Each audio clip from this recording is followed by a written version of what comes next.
Lee, 2 late goals didn't really dampen the mood. No, papered over the cracks really. The positives will get out of the way quickly.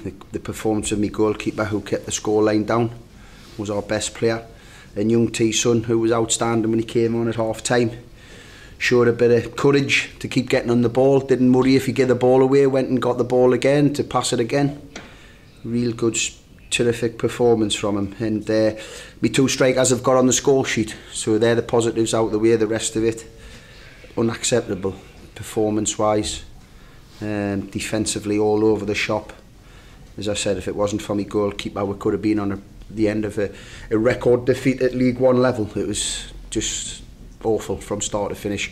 Apologise to the chairman and the board of directors, and most importantly to the supporters. They don't deserve to watch that.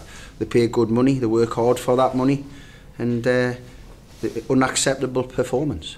How do you change it? How do you get them back Just up? got to keep working. Just got to keep working.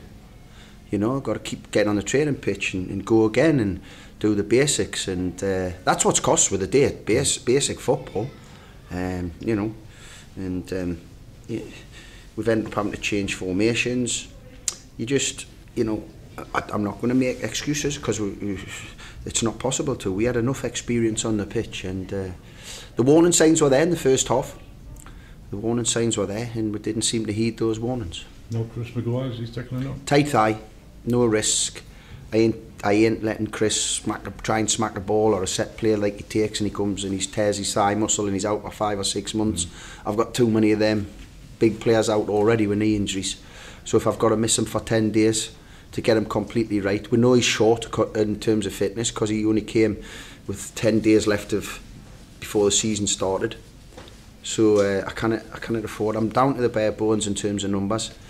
Andrew took a whack to his ankle in a behind closed doors game against Blackpool. So I had Joe Scores and the 2 young strikers, Sang and Herdman, back at the training ground doing a session this morning. So I ain't got a lot to call on. You know, really in an ideal world I would have put Phil Edwards on right back, but Phil's only had 2 or 3 days after a serious knee injury. I put him on there because I was just wanted to get a feel for things again, and you know, if you had been in a position where you were winning the game comfortably, you could maybe give him the last 10.